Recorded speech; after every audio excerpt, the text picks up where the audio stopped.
지난 추석 명절 이후로 오늘까지 그동안 코로나 등 여러 가지 어려운 환경과 형편 속에서 우리도 모르게 어느새 잃어버린 감사의 고백, 그 감사의 능력을 다시 되찾자 하는 의미로 여기에도 감사는 있습니다 라고 하는 주제 아래 연속 설교를 해오고 있습니다. 오늘 그 마지막 시간, 모자람 속에도 감사는 있다 하는 이야기입니다.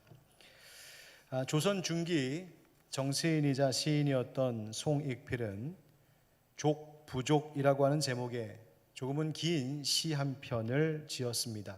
족부족, 즉 만족함과 부족함이라는 뜻의 제목입니다. 그 시의 한 대목이 다음과 같습니다. 부족지족 매유여, 부족하지만 만족하게 여기면 늘 남음이 있고, 족이 부족 상부족, 족하여도 부족하다 여기기만 하면 언제나 부족하네. 또 몇 줄 건너뛰어서 일표지수 낙유여, 한 표주박에 물러도 즐거움은 남음이 있건만, 만전지수 우부족, 만금의 진수성찬으로도 근심은 끝이 없네. 표주박 한 그릇의 물에도 넉넉함을 느끼는 그 즐거움으로 사는 마음이 있는가 하면, 만금 많은 돈과 진수성찬을 눈앞에 두고도 근심하는 마음으로 살아가는 인생이 있을 수 있습니다. 내게 주어진 지금의 형편에 내가 감사하느냐 그렇지 않느냐, 내게 주어진 지금의 상황에 여전히 기뻐하느냐 불평하느냐에 달린 것입니다. 여러분은 오늘 추수감사절 어떤 마음으로 여기에 와 앉아 계십니까? 우리는 지난 추석 명절부터 그 감사의 힘 되찾자 하는 의미로 하나님께서 이곳저곳 숨겨두신 신비로운 감사의 보화들을 캐내는 일을 해왔습니다. 모든 일상이 코로나 때문에 멈추어진 것 같은 순간, 그 멈춤 속에도 하나님은 감사를 주셨고, 우리가 자유롭게 만날 수 없는 고독함 속에도 하나님은 감사가 있음을 깨닫게 하셨고, 계획하고 노력했던 것들이 정말 가슴 아프게 부서져 내리고 나 자신이 깨어지는 그 순간에도 하나님은 감사할 이유가 있음을 말씀을 통하여 깨닫게 해주셨습니다. 오늘은 모자람입니다. 우리들 중에는 어쩌면 이 가을의 풍성함을 지금 누리기보다는 모자람 속에서 힘든 시간을 보내고 계신 분들도 더러 계시리라 생각됩니다. 이것도 모자라고 저것도 모자라고, 올해는 좀 형편이 넉넉해져서, 또 지금까지는 좀 모자라고 부족했어도 갈수록 조금 더 형편이 나아져서 하나님께도 많이 드리고 섬기고 선한 일에도 쓰고 주변 이웃들에게도 베풀고 대접하고 그렇게 좋은 삶을 살고 싶은데, 지금도 올해도 여전히 심지어 코로나 때문에 모자란 것 투성이인 현실을 지금 겪어내고 계신 분들이 또한 있을 줄 압니다. 그런데 사랑하는 형제 자매 여러분, 여호와를 경외하는 하나님의 사람들에게 때로는 현실적으로 모자람은 있을지언정 부족함은 없다는 사실을 기억하시기 바랍니다. 여호와는 나의 목자시니 내게 부족함이 없으리로다. 목사님, 모자람이 부족함이고 부족함이 모자람이지 똑같은 말 아니에요? 물론 단어적으로는 그렇습니다만, 오늘 말씀을 함께 생각하면서 이 두 단어의 차이를 좀 가지고 함께 이야기를 나누었으면 좋겠습니다. 분명 우리의 삶의 현실 속에는 확실히 모자람이 있습니다. 만약 어떤 일을 위하여서 이만큼의 돈이 필요한데 그거 없으면 모자란 것입니다. 자녀들 위해서 써야 되고 계획하고 있는 일을 추진하기 위하면 필요한 것, 그것이 채워지지 않았다면 그것은 틀림없이 모자란 것입니다. 모자란데 그게 아니라고 박박 우긴다고 그 현실이 부정될 수도 없는 것이죠. 확실히 모자릅니다. 그런데 믿는 자들에게는 그 모자람 속에도 하나님께서 채워주시는 만족이 있다는 것입니다. 바로 그 즐거움을 맛보며 살아가는 것이죠. 오늘 본문 시편 34편 표제어에서도 밝혀주고 있듯이 다윗이 아비멜렉 앞에서 미친 채 하다가 쫓겨나 지은 시가 바로 오늘의 본문입니다. 사무엘상 21장 이야기예요. 다윗이 사울을 피하여 아기스 왕, 가드 왕 아기스죠. 가드는 블레셋입니다. 그 블레셋에게로 자신의 몸을 피하여 숨어 있었습니다. 망명한 거죠. 그런데 그 블레셋의 왕의 신하들이 이 다윗을 보고는 왕에게 이렇게 말하기 시작합니다. 왕이여, 저 다윗이 누군지 아십니까? 우리의 그 장군 골리앗을 죽였던 사람입니다. 우리의 적군 이스라엘이 그토록 좋아하고 칭송하는 인물 저 다윗입니다. 저 다윗은요, 우리에게 위험한 인물입니다. 왕의 신하들이 그렇게 반응한 것을 눈치챈 다윗이 그 블레셋에 있으면서도 불안했습니다. 이래 가지고는 안 되겠다. 그래서 어떻게 하기로 선택합니까? 왕 앞에서, 사람들 앞에서 미친 척하며 살기로 결정합니다. 선택합니다. 내게 아무 힘이 없는 것처럼. 그래서 침을 수염까지 질질 흘리면서 나는 바보가 됐어요 하면서 미친 척하고 살아갑니다. 여러분, 그때 다윗의 심정이 어땠을까요? 이미 왕으로 기름 부음을 받았던 다윗입니다. 골리앗 이기고 백성들에게 칭송받던 다윗이었습니다. 사울 왕의 사위였습니다. 그런데 그 왕, 사울 왕을 피하여 도망치는 신세가 되었고, 이제는 목숨 부지하기 위하여서 그 대적인 블레셋 앞에서 미친 척까지 하며 살아야 했습니다. 여러분, 그 비참함은 이루 말로 다 할 수 없었을 거예요. 그런데 그렇게 겨우 살아남게 되는 이 다윗이 오늘 뭐라고 노래하는지 아십니까? 시편 34편 앞부분의 고백을 보면 이렇습니다. 여호와를 항상 송축하며 내 입술로 항상 주를 찬양하리. 여러분, 인생 잘 풀려서 인생이 잘 돼서 지은 시가 아닙니다. 쫓겨다니며 미친 척하며 부른 노래가 바로 이것입니다. 여호와를 항상 송축하며 내 입술로 항상 주를 찬양하리. 여러분, 어떻게 다윗은 그 기가 막힌 순간에 여전히 항상 나는 하나님을 찬양한다고 말할 수 있었을까요? 이유가 있습니다. 오늘 본문 8절 우리 한번 같이 읽죠. 시작. 너희는 여호와의 선하심을 맛보아 알지어다. 그에게 피하는 자는 복이 있도다. 아멘. 비록 사울 왕에게 쫓겨다니고 블레셋의 위협과 현실의 비참함 가운데 살았지만 다윗은 한 가지 분명한 사실을 알고 있었습니다. 그것을 이미 맛보았습니다. 무엇을요? 하나님의 품 안에 복이 있다는 사실을요. 하나님의 선하심을 맛보아 아는 사람이란 그것을 깨달아 누리는 사람이란 뜻입니다. 그들은 언제나 하나님께 피하여 있기를 기뻐하는 사람들입니다. 아무리 세상에 안전한 곳이 있다 해도 하나님 품만은 못한 것입니다. 아무리 세상에 많은 것이 있다고 해도 하나님 품 안에 거기서 누리는 풍요로움과 바꿀 수는 없는 것. 그래서 다윗이 뭐라고 노래합니까? 오늘 9절 10절 말씀에 너희 성도들아 여호와를 경외하라. 그를 경외하는 자에게는 부족함이 없도다. 젊은 사자는 궁핍하여 줄일지라도 여호와를 찾는 자는 모든 좋은 것에 부족함이 없으리로다. 아멘. 여호와를 경외하는 자에게는 부족함이 없으리로다. 여러분, 현실적으로는 분명히 모자라죠. 필요한 것이 없습니다. 다윗이 그랬습니다. 지금 도망다니면서 살아야 되는데 힘도 모자라고 소유도 모자라고 자기를 도와줄 군사도 사람도 모자라고 지금 다윗과 그 일행을 안전하게 지켜주기 위한 현실적인 요건들은 모든 것이 다 부족하고 모자란 순간입니다. 그래서 뭐라고 말합니까? 젊은 사자와 같이 강하고 팔팔한 인생도 궁핍하고 줄일 만한 현실이라고 지금 말하고 있죠. 그런데 뭐라고 합니까?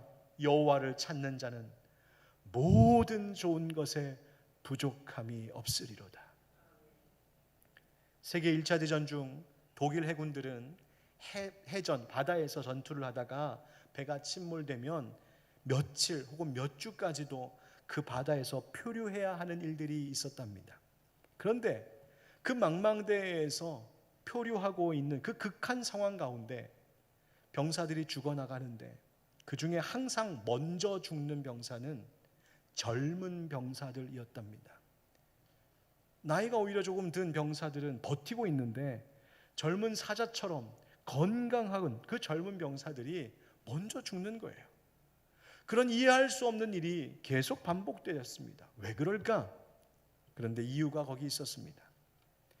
나이가 좀 든 병사들은 이미 전투의 경험이 있는 사람들, 이전 전투에도 침몰했던 경험이 있고, 그리고 그런 위기에서도 살아남음으로 이게 끝이 아니구나 라고 하는 경험을 했던 사람들은 바다에서 표류하고 있으면서도 괜찮아, 살 수 있어, 소망이 있었던 것이죠.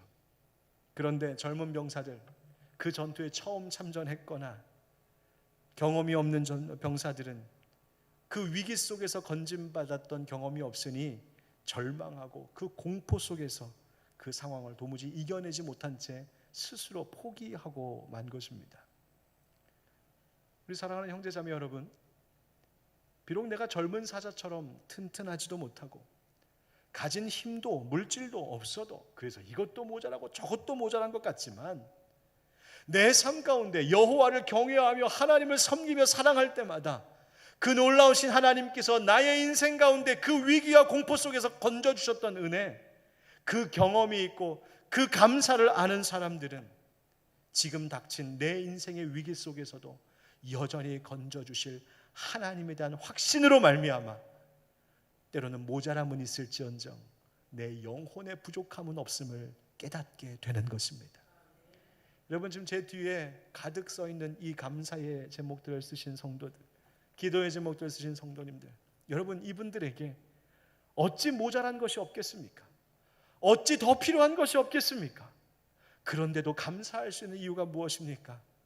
여호와를 경외하는 자들이기에 하나님께서 감사를 고백하고 기도로 구할 때에 하나님께서 내게 필요한 것 채워주실 것을 아는 믿음이 있기에 이렇게 감사할 수 있는 것 아니겠습니까?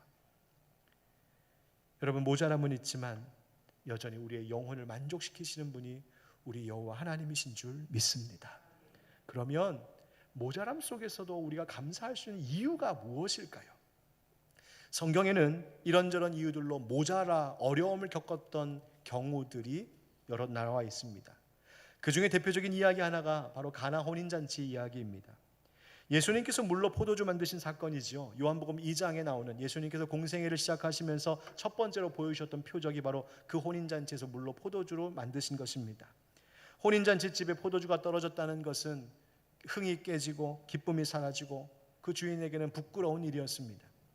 여러분, 물로 포도주로 만든다, 과학적으로 이성적으로는 도무지 이해가 가지 않는 일인데 가만히 생각해 보면 당연한 것입니다.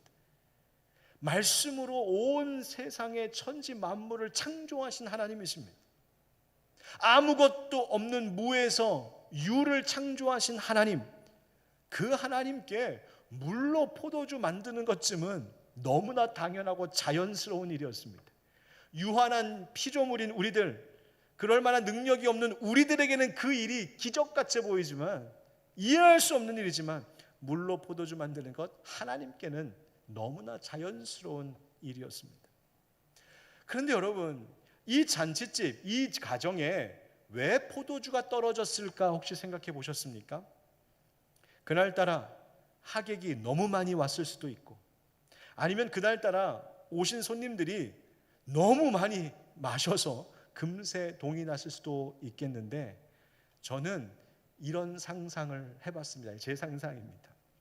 혹시 이 집이, 이 가정이 처음부터 그렇게 넉넉히 준비하지 못할 형편은 아니었을까? 만약 이 가정이 처음부터 풍성하게 포도주를 준비할 만한 형편이 되지 못하는 그런 집안이었다면, 그 혼인잔치를 벌이는 집 사람들은 식이 진행되고 잔치가 진행되면서도 내내 마음이 조마조마 불안하고 걱정되고 마음이 불편하지 않았겠습니까? 즐거운 날인데 마음껏 즐거워할 수 없는, 그런데 앞불싸 혹시나 했던 대로 역시 포도주가 똑 떨어진 것입니다. 그런데 그때 어떻게 되었습니까? 요한복음 2장 3절 말씀 같이 읽겠습니다. 시작. 포도주가 떨어진지라 예수의 어머니가 예수에게 이르되 저들에게 포도주가 없다 하니. 아멘. 여러분, 포도주가 떨어졌다 합니까? 포도주가 차고 넘친다 합니까? 포도주가 없다 합니까? 있다 합니까? 없다. 여러분, 이것이 우리에게 중요한 깨달음을 줍니다.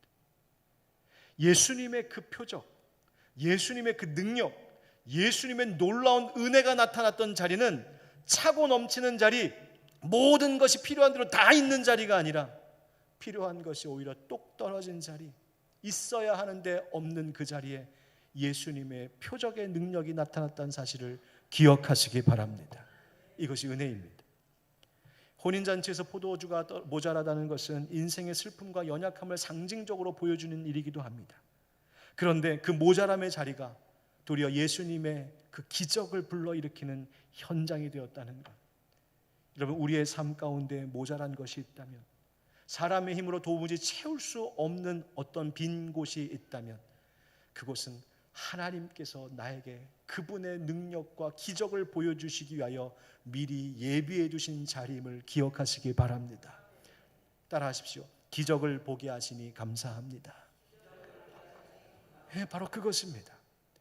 우리는 살면서 내가 모든 걸 다 채워야 된다고 하는 근심 가운데 빠져 살 때가 있습니다. 내가 부족하고 모자라고, 내가 능력도 안 되고, 내가 실력이 없고, 내가 가진 것이 없으면 나는 아무것도 할 수 없는 것처럼, 나는 아무 의미 없는 것처럼, 소용없는 인생인 것처럼 좌절하고 낙심합니다. 그런데 여러분, 아니에요. 나의 모자란 만큼을 채우시는 분이 계십니다. 우리 하나님이십니다. 우리 하나님, 우리 성령님께 내 인생 가운데 일하실 자리를 내어드려야 합니다. 성령님, 제가 다 할게요. 제가 다 할 수 있어요. 제가 다 채울 거예요. 성령님, 여기서 좀 쉬고 계세요. 여러분, 그거 아닙니다. 그건 교만이고 욕심이고 자기의입니다. 모자람은 하나님의 기적이 나타나는 자리입니다. 여러분, 우리에게 모자란 것은 물질만이 아닐 겁니다. 우리에게 능력도 지혜도 많은 것이 부족합니다. 그때 하나님 뭐라 하십니까? 야고보서 1장 5절 말씀 다 같이 시작. 너희 중에 누구든지 지혜가 부족하거든 모든 사람에게 후히 주시고 꾸짖지 아니하시는 하나님께 구하라. 그리하면 주시리라. 아멘.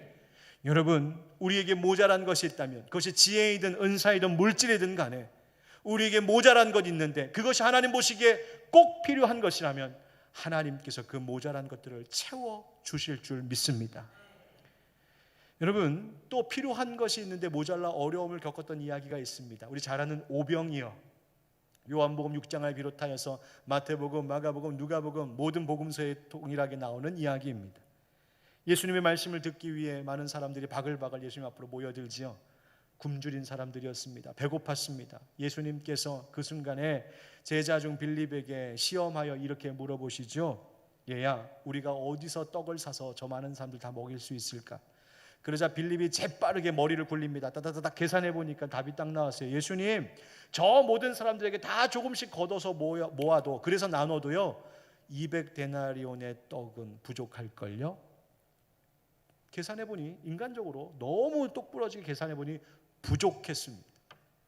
잠시 후 안드레가 꼬마아이 하나를 데리고 와 예수님께 보이며 이렇게 말합니다. 예수님, 여기요 한 아이가 보리떡 5개, 물고기 2마리, 작은 도시락 가지고 있는데요. 근데 그 다음 말이 이렇습니다. 예수님, 이것이 많은 사람에게 얼마나 되겠습니까? 턱없이 부족하다는 거죠. 이것 가지고 어떻게 합니까? 이 적은 것 가지고 뭘 할 수 있습니까? 그때 예수님께서 이렇게 하셨습니다. 요한복음 6장 11절 같이 읽죠. 시작. 예수께서 떡을 가져 축사하신 후에 앉아있는 자들에게 나누어 주시고 물고기도 그렇게 그들의 원대로 주시니라. 아멘. 원대로 주시니라. 풍성히 주셨다. 남은 것이 얼마나 되었다고요? 12바구니. 여러분, 이 일을 통하여 주님께서 우리에게 가르쳐 주시는 것이 무엇입니까? 역시 모자람을 통해 주님은 일하시더라는 겁니다. 또 한 가지가 있습니다. 그것은 이 적은 것이 사실은 주님 손에 들려질 때 얼마나 소중한 것인지를 깨닫게 하시는 겁니다. 여러분, 적은 것으로 예수님은 넘치고 남게 하셨습니다. 우리에게 있는 아무리 작은 것, 아무리 적은 것, 아무리 약한 것일지라도 그것이 소용없는 것이 아니고 무의미한 것이 아닌 것은 그 모자라고 적은 것을 주님의 손에 올려드리면 그것이 주님의 크신 능력을 나타내는 도구가 되는 놀라운 하나님의 기적이 나타난다는 사실입니다. 넉넉히 남게 원하도록 주셨다. 여러분, 이 모자람이라고 하는 것은 그래서 이 적은 것의 소중함, 그리고 적은 것을 주님의 손에 맡기는 이 믿음의 소중함이 무엇인지를 깨닫게 하는 것입니다. 따라합시다. 적은 것의 소중함을 알게 하시니 감사합니다. 그러니 모자람도 감사인 것이죠. 여러분, 어리석은 인간은 적은 걸 별로 안 좋아합니다. 적은 것을 쉽게 무시하고 소용없다 여기는 경우가 많습니다. 티끌 모아 태산이라고? 아이고, 티끌을 평생 모아봐라. 동네 뒷동산만큼도 안 될걸? 게다가 열심히 티끌 모았는데 세상 풍파 한번 후 불고 나면 다 날라가 없어지는, 아이고 적은 것 가지고는 안 돼. 기왕이면 많은 것, 기왕이면 큰 것, 기왕이면 한 방.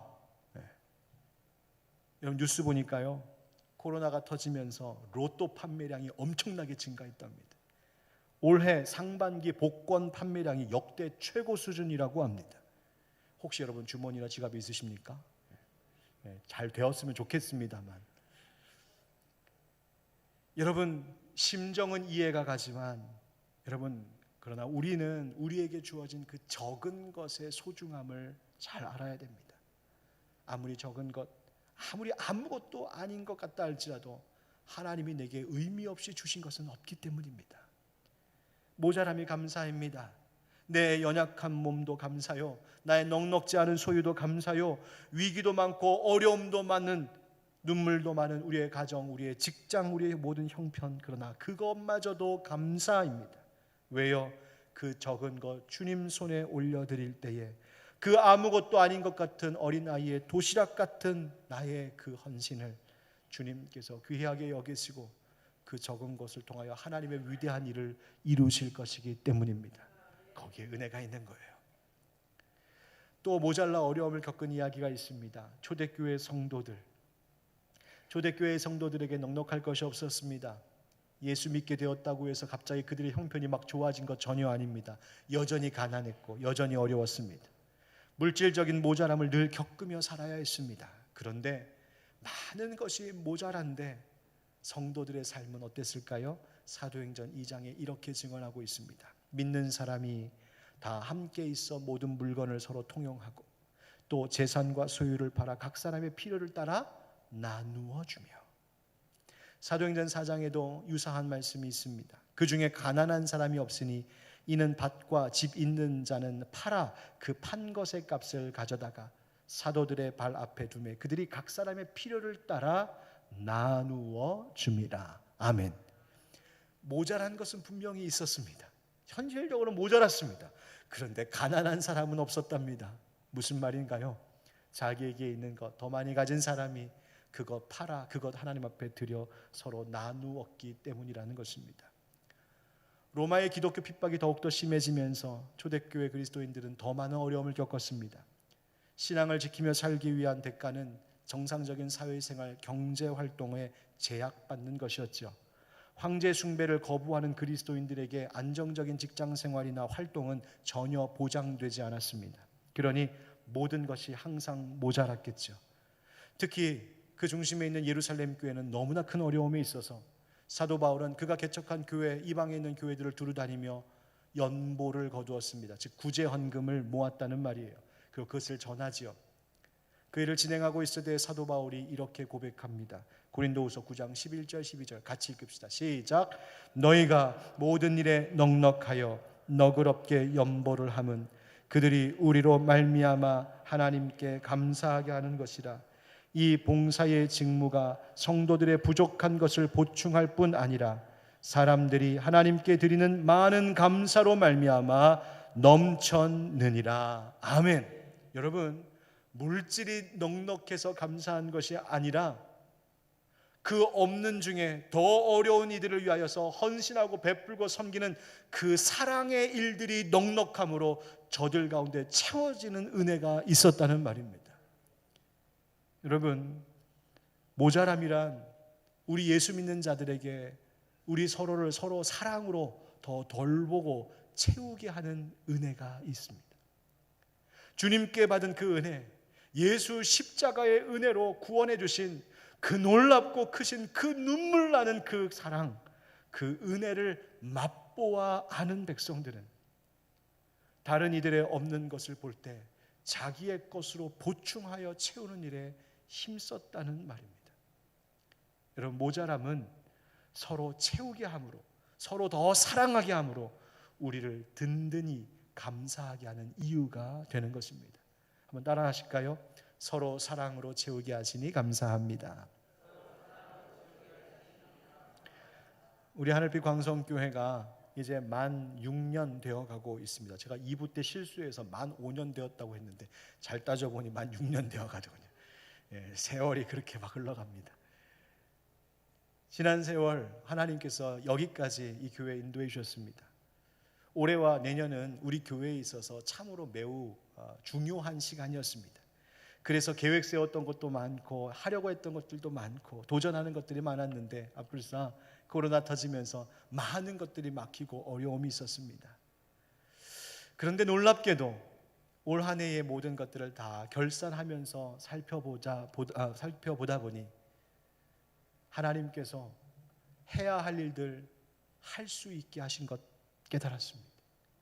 꼭 해야 되는데 못한 것 없었습니다. 필요한데 부족한 것 없었습니다. 하나님 채워주셨습니다. 뿐만 아니라 사랑하는 우리 하늘빛 광수교회 성도들이 이럴 때 교회가 참으로 어렵겠구나 하여 더 헌신하고 충성하고 더 섬기고 드렸던 그 일로 교회가 어려움 가운데에서도 이제까지 잘 올 수 있게 되었습니다. 모자라니 더 사랑하게 되었다는 말입니다. 부족한 것을 보면서 사랑으로 더 채우며 하나 되겠다는 말입니다. 여러분, 아직도 우리에게 부족한 것 있습니다. 교회 아직 부족한 것 있습니다. 모자란 것 있습니다. 그러나 그 모자람 때문에 우리가 하나님을 더 사랑하게 될 줄 믿습니다. 그 모자람 때문에 우리가 서로 예수 사랑으로 더 하나 될 줄 믿습니다. 그래서 모자람도 감사인 것이죠. 누가복음 6장 38절 예수님 말씀하십니다. 다 같이 시작. 주라 그리하면 너희에게 줄 것이니 곧 후이되어 누르고 흔들어 넘치도록 하여 너희에게 안겨주리라. 너희가 헤아리는 그 헤아림으로 너희도 헤아림을 도로 받을 것이니라. 아멘. 주라, 나누라, 베풀라, 드리라, 섬기라. 그러면 너희에게 줄 것이니 곧 후이되어 더 풍성히 주어 누르고 흔들어 넘치도록 주시겠다. 우리가 헤아리는 대로 너희도 헤아림을 받게 될 것이다. 여러분, 잊지 마십시오. 우리의 삶의 모든 자리에 감사가 있습니다. 모자람도 감사입니다. 왜요? 거기에 하나님의 은혜가 더하기 때문입니다. 감사는 우리의 바라보는 관점, 렌즈와 같은 것입니다. 그러니 지금의 멈춤 속에서도, 고독함 속에서도, 무너지고 깨어지는 순간에도, 그리고 많은 것이 부족하고 모자란 순간에도 여전히 감사의 눈으로 이 세상을 바라보고자 할 때 우리는 하나님 때문에, 우리 예수님 때문에, 우리 안에 계신 성령님 때문에 여전히 하나님을 항상 찬송할 수 있을 줄 믿습니다.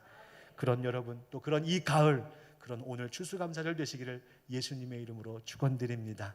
우리 함께 찬양하겠습니다. 우리 감사절만 되면 늘 입에 부르게 되는 찬송입니다. 날 구원하신 주 감사. 우리 함께 찬양하겠습니다.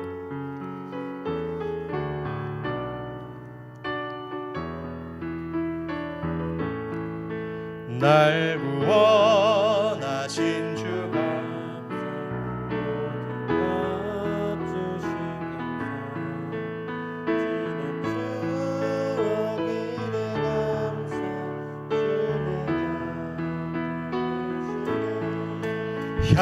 향기로운 봄철에 감사, 외로운 가을날 감사, 사라진 눈물도 감사, 나의 영혼 평안에 응답하신 기도 감사, 거절하신 것 감사, 헤쳐나온 풍랑 감사, 모든 것 채우시네. 아픔과 기쁨도 감사, 절망 중 위로 감사, 측량 못하는 애 감사, 크신 사랑 감사해. 길가에 장미꽃 감사, 장미가시도 감사, 따스한 가정 희망 주신 것 감사, 기쁨과 슬픔도 감사, 하늘 평안을 감사, 내일의 희망을 감사, 영원토록 감사해. 우리의 감사의 이유를 주신 하나님 앞에 감사와 영광의 박수 올려드리겠습니다. 하나님 감사합니다.